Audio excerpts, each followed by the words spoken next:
You know, there's something almost funny about the fact that people today are paying top dollar for ancient grain, bread, and fermented everything at fancy grocery stores. Meanwhile, the Romans figured all of that out over 2,000 years ago, and a lot of what they were doing in their kitchens, it got dismissed, forgotten, or outright banned for centuries. But scientists are coming back around, and the verdict is in. These people were not messing around. So today, we're going back, all the way back, to uncover 25 banned cooking tricks from ancient Rome that scientists now say were genius. Trick number 25, garum, the rotten sauce that was actually liquid gold. If someone handed you a bottle of fermented fish guts and said, "Put this on everything," you'd probably hand it right back. That was essentially garum, ancient Rome's most beloved condiment, and for a long time, history treated it like an embarrassing footnote. Roman Senator Seneca himself wrote with barely concealed disgust, "Do you not think that so-called garum sociorum, the costly extract of poisonous fish, burns up the stomach with its salted putrefaction?"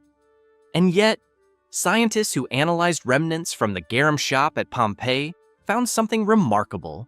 Using a gas chromatograph and scanning electron microscope, researchers identified the fish in ancient garum remains as anchovies, and pollen analysis revealed the presence of mint, sage, thyme, and oregano alongside the fermented fish.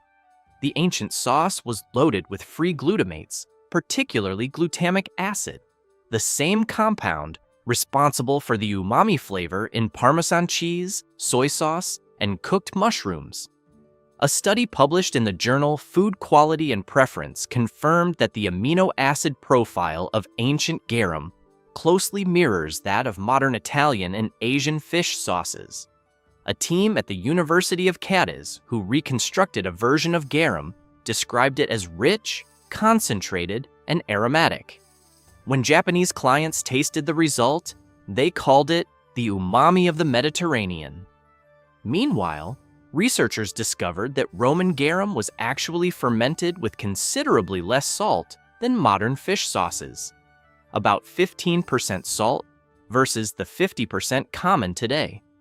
That lower salt content allowed more enzyme activity, more protein breakdown, and ultimately a more nutritionally dense and flavorful product. Today, garum is back in Michelin-starred kitchens across Spain and Italy. The Romans were doing molecular gastronomy before the term existed. Trick number 24, cooking meat in honey. The idea of slathering a roast in honey before cooking sounds like something out of a Renaissance fair.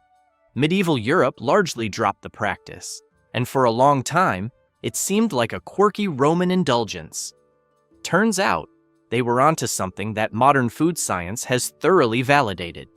Honey has a pH between 3.4 and 6.1, acidic enough to inhibit bacterial growth. It also produces hydrogen peroxide naturally, and its low moisture content creates what scientists call an osmotic effect, essentially dehydrating microorganisms on contact. Roman naturalist Pliny the Elder wrote in his Naturalis Historia about honey's preservative qualities, noting that it could keep foods from spoiling far longer than other methods. Modern clinical research, including studies published in peer-reviewed journals, has confirmed honey's broad-spectrum antimicrobial properties. When Romans marinated their pork or lamb in honey before cooking, they weren't just adding sweetness. They were extending shelf life and killing surface bacteria. Roman soldiers also carried honey on campaign to treat wounds. They didn't know the science.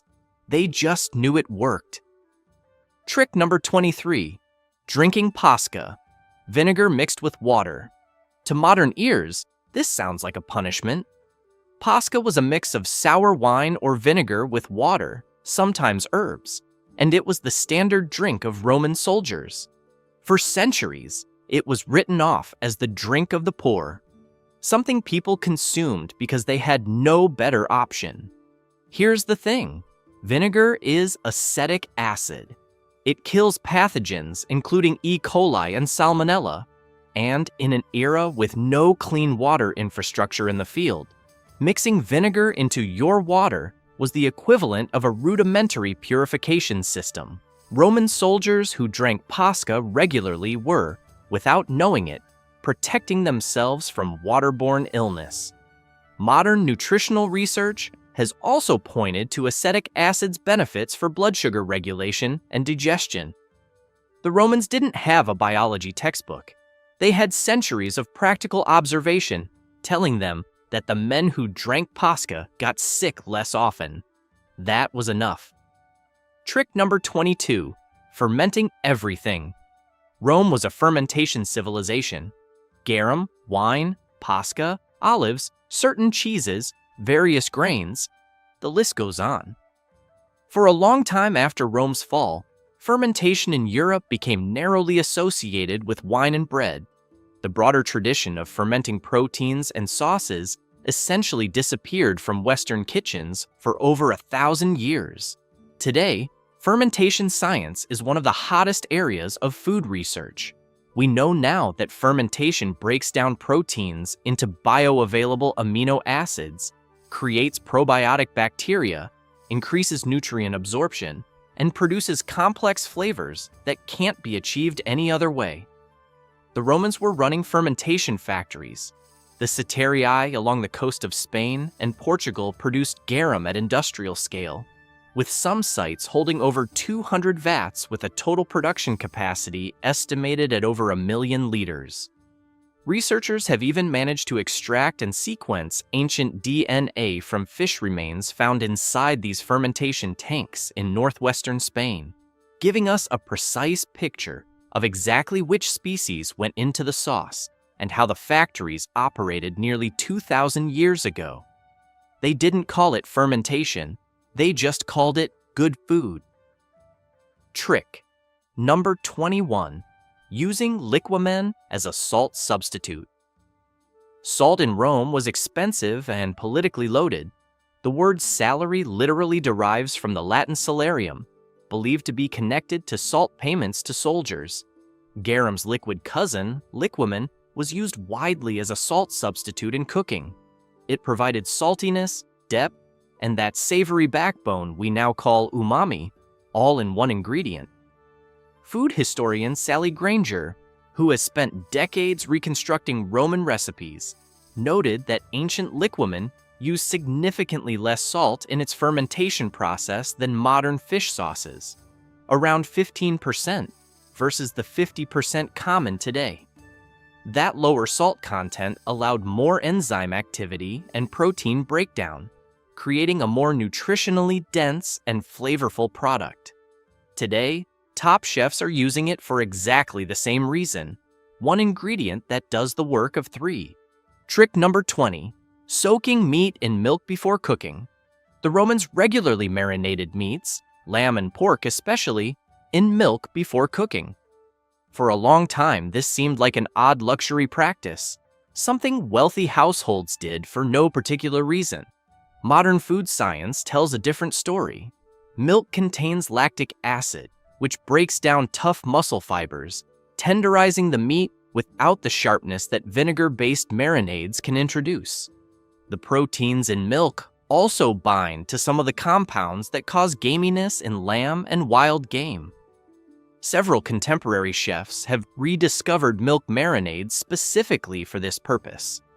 The Romans, working from experience and not chemistry, had landed on the same technique roughly 2 millennia earlier.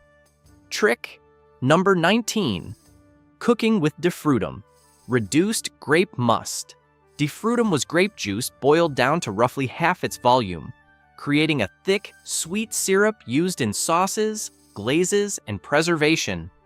Romans used it constantly. The practice of reducing grape must largely faded from Western European cooking after Rome's decline, surviving mainly in a few regional Italian traditions. Balsamic vinegar, real aged balsamic from Modena, is essentially a modern descendant of this tradition. The concentrated sugars in defrutum also acted as a preservative, Scientists studying ancient Roman amphorae have found defrutum residue alongside garum residue in the same containers, suggesting they were combined as a preservation mixture. Two-ingredient food science, 2,000 years old.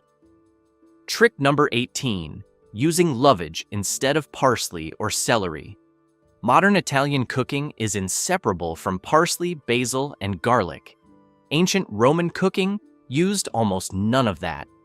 Instead, the herb of choice was lovage, a tall, robust plant with a flavor somewhere between celery, parsley, and anise. It appears in the Roman cookbook Apicius more than almost any other herb.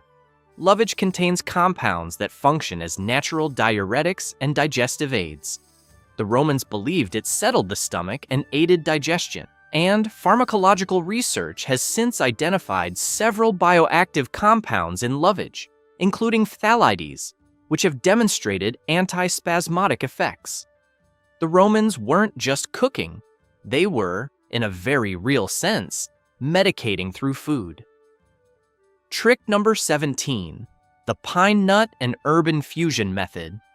The Apicius cookbook contains a remarkable passage describing a method for making a small amount of silphium, the prized and now extinct herb, last an entire year. The method? Storing it in a glass vessel with 20 pine kernels, then replacing used kernels with fresh ones as needed. As the pine nuts absorbed the flavor, they became the delivery mechanism. What the author was describing without knowing it is a form of fat-based flavor infusion. Pine nuts are high in fat, and fat is one of the most efficient carriers of volatile flavor compounds. Modern chefs call this technique fat washing. The Romans were doing it to stretch a precious, expensive ingredient across an entire season. Trick number 16, preserving food in olive oil. The Romans stored an enormous variety of foods, vegetables, herbs, cheeses, cured meats, submerged in olive oil. Medieval European cooking moved away from oil preservation in favor of salt and smoking. For centuries, this was considered a regional Mediterranean quirk rather than a sophisticated technique. Food scientists now understand that olive oil creates an anaerobic environment, no oxygen, which prevents the growth of aerobic spoilage bacteria. High-quality olive oil also contains polyphenols, natural antioxidants that slow oxidative degradation of the preserved food. Modern chefs and food producers use oil preservation extensively. The Romans, who had some of the most advanced olive oil production in the ancient world, had already figured this out. Trick number 15, combining sweet and savory in the same dish. Romans regularly combined honey, dried fruit, and wine with meat. They added garum to desserts. They put pepper on sweet cakes. This tradition of sweet savory cooking was largely suppressed during the medieval period in Northern Europe, where savory and sweet dishes became rigidly separated, a division that persisted for centuries. Cookbooks from 17th and 18th century France reinforced that wall between sweet and savory as a mark of refined, modern cooking. Contemporary fine dining has spent the last 40 years systematically dismantling that separation. Honey-glazed duck, fig and prosciutto, date sauce on lamb, miso caramel, all of it maps directly onto Roman culinary tradition. The Roman palate, it turns out, was not strange. It was sophisticated. What got labeled as chaotic or primitive was actually a more integrated and honest way of thinking about flavor. It took the Western world 2,000 years to circle back around and agree. Trick number 14, mulsum, honey wine as an aperitif. Mulsum was a mixture of wine and honey consumed at the start of a meal, Rome's version of an aperitif. The practice of beginning a meal with a sweetened drink largely disappeared from mainstream European culture. By the 18th century, the concept of starting dinner with something sweet was considered uncouth in most of Europe. Modern nutritional science has found that honey's fructose content, consumed before a meal, can moderate the glycemic impact of the subsequent food. Honey also contains trace enzymes that support digestion. Whether the Romans knew any of this is beside the point. Mulsum persisted across centuries of Roman dining because people noticed they felt better. Trick number 13, using seawater in cooking and preservation.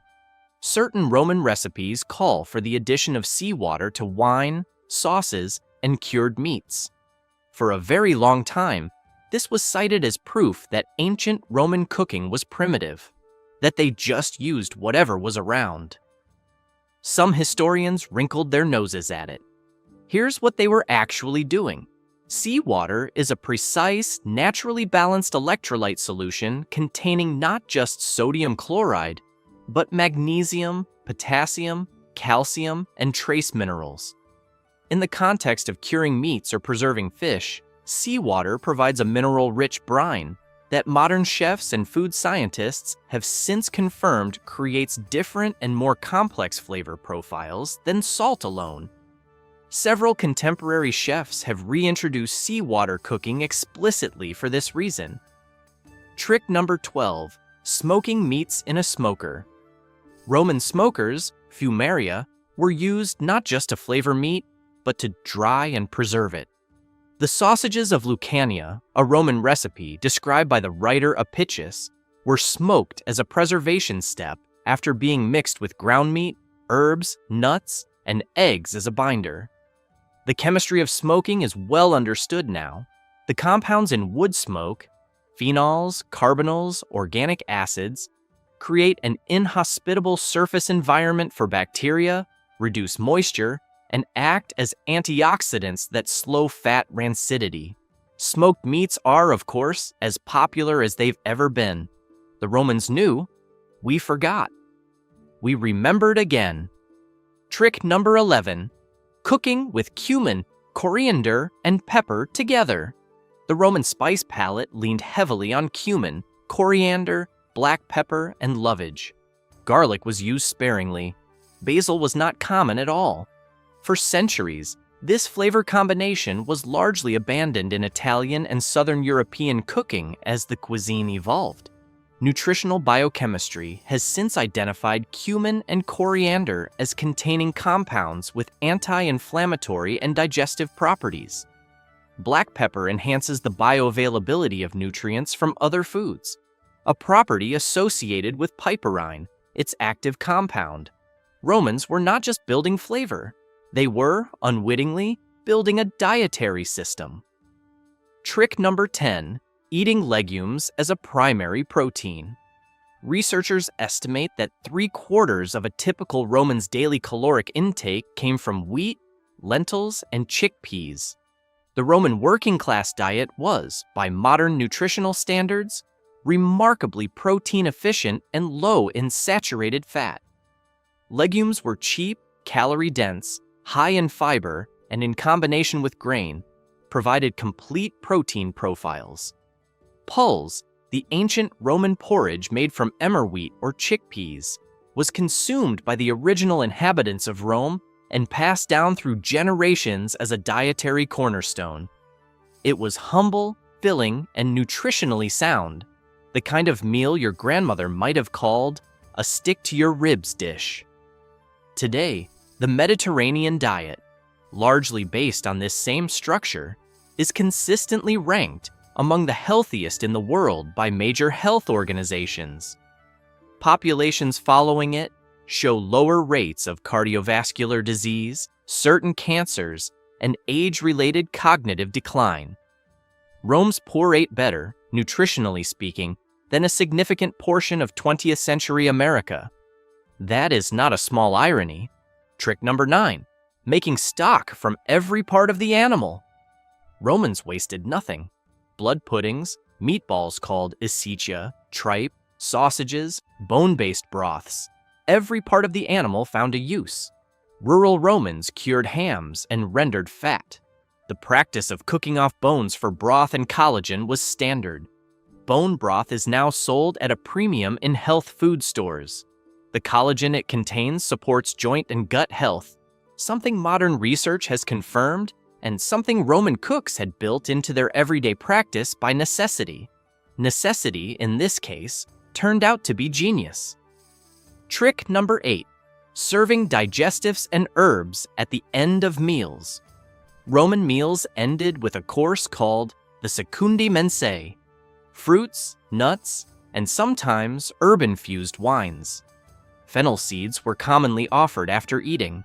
The Roman physician Dioscorides wrote extensively about fennel's ability to aid digestion and calm bloating.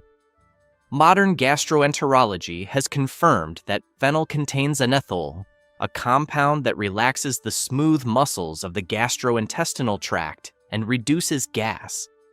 What the Romans served as a courteous end to dinner was, in practice, a medically sound digestive treatment. Trick number 7. Curing fish in salt and storing it dry. Roman salted fish, salsamena, was produced in enormous quantities along the Atlantic and Mediterranean coasts of the empire. Dried, salted fish could be transported across the empire without refrigeration, providing a portable protein source for soldiers, traders, and urban populations alike. The science of salt curing is well understood now. Salt draws moisture out of the fish through osmosis, lowering water activity to a point where microorganisms cannot survive. The result is a shelf-stable, high-protein food that requires no cold chain. Bacalhau, dried salt cod, is still a staple across southern Europe, Scandinavia, and much of Latin America. It is a direct descendant of Roman salsamenta. Trick number 6. Using pine nuts in savory sauces. Pine nuts appear throughout the Apicius cookbook in savory sauces, meat dishes, and compound seasonings. They were often ground and used as a thickening agent alongside their flavor contribution. The practice of grinding pine nuts into sauces faded significantly in European cooking until the modern era. Pine nuts are high in monounsaturated fat and contain pinolonic acid, which research has linked to appetite suppression. They're also rich in manganese and vitamin E. Romans, who couldn't always afford the richest protein sources, were supplementing their diet with nuts that were doing nutritional heavy lifting and making their sauces taste better at the same time. Trick number 5. Cooking eggs with honey and fish sauce. The Roman patina was a category of dishes, essentially baked egg custards, that could be sweet, savory, or both. Some patinæ combined eggs with honey, black pepper, and garum. To modernize, this sounds completely chaotic. Eggs, fish sauce, and honey in the same dish? What the Romans were building, without the vocabulary, was a flavor balance across the 5 taste dimensions: sweet, salty, bitter, sour, and umami in a single preparation. That's the same framework modern chefs study formally. The Roman cooks of the Apicius tradition were running a fully realized culinary philosophy. Trick number 4. Cooling drinks with mountain snow. The Emperor Nero reportedly sent slaves to the nearby mountains to bring back fresh snow, which was then flavored and served as a cold dessert or cooling drink. For centuries, this was treated as an extreme example of imperial decadence and excess. But the principle, using ice or snow to chill and flavor beverages, is the oldest form of what eventually became sorbet, granita, and ice cream. The tradition traveled through the Arab world, into medieval Spain and Italy, and eventually gave rise to the entire category of frozen desserts. Nero's snow fetching was less about decadence and more about a culinary instinct that turned out to be historically consequential. Trick number 3. Aging wine in sealed amphorae with specific additives. Romans added specific ingredients to wine during aging: pine resin, honey, seawater, herbs, and stored it in sealed amphorae. The addition of resin was widespread enough that it persisted into the modern era, Greek retsina. Wine is still made this way today. Modern wine chemistry research has found that pine resin contains antimicrobial compounds that protect wine from spoilage during aging. particularly relevant in the days before sulfites. The Romans discovered a natural wine preservative by trial and error, and the results held up well enough that people are still drinking resin-treated wine 2,000 years later. Trick number 2, the spiced wine called Candidatum paradoxum. The Apicius cookbook opens with a recipe for Candidatum paradoxum, paradoxical spiced wine, made from wine, honey, pepper, bay leaves, dates, mastic resin, and saffron, cooked together and then stored for later use. It was, in essence, a concentrated, preserved, shelf-stable flavored wine that could be diluted when needed. What the Romans were doing was creating a spiced reduction that prevented the wine from oxidizing quickly, extended its palatable life, and created a versatile flavoring base. The modern cocktail industry has essentially reinvented this concept under the term shrub or oleosaccharum. The recipe in Apicius is more than 1,600 years old and would not look out of place on the menu of a contemporary craft cocktail bar. Trick number 1, the whole philosophy. Eat everything, waste nothing, season everything. If there's one through line across all 24 of the tricks above, it's this. The Romans treated food as a system. Every part of every animal. Every technique serving multiple purposes. Flavor and preservation and medicine at the same time. Fermentation, infusion, reduction, curing. These weren't separate categories. They were tools in a coherent, practical philosophy built over centuries of observation. The idea that ancient people were stumbling around in the dark when it came to food is one of history's more persistent and wrong-headed assumptions. The Roman Empire fed millions of people across 3 continents for centuries, and it did so with a culinary tradition that modern science keeps rediscovering and validating piece by piece. Garum is back in restaurants. Lovage is being grown again by chefs who want something more interesting than parsley. Defrutum is essentially balsamic vinegar. Posca inspired a category of drinking vinegar beverages now sold at health food stores. They didn't have refrigerators. They didn't have microbiology labs. They had time, observation, and the willingness to eat everything and see what worked. Turns out, most of it worked. And there you have it. 25 cooking tricks from ancient Rome that scientists are now calling genuinely ahead of their time. It's a little humbling, honestly. A civilization that had no germ theory, no food safety agencies, and no cooking shows managed to figure out fermentation science, antimicrobial preservation, umami flavor chemistry, and balanced nutrition. All by just paying attention to what they were eating and what happened when they prepared it differently. What's striking isn't just that these techniques worked, it's that Rome built them into everyday life, across social classes, across the full length and width of an empire. The soldier drinking posca in Britain and the wealthy merchant in Rome pouring garum over his roasted dormice were both operating within the same food culture, 2,000 years before we had the science to explain why either thing was a reasonable idea. Garum is back in restaurants. Lovage is being grown again by chefs who want something more interesting than parsley. Defrutum is essentially balsamic vinegar. Posca inspired a whole category of drinking vinegar beverages now sold at health food stores. The Lucanian sausage lives on in countless smoked and spiced sausage traditions across southern Europe. They didn't have refrigerators.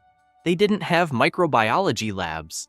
They had time, observation, and the willingness to eat everything and see what worked. Turns out, most of it worked. If you enjoyed this one, go ahead and hit that like button. It genuinely helps more people find videos like this one. And if you want to keep exploring history's hidden genius, subscribe so you don't miss what's coming next. We've got a lot more where this came from. Thanks for watching.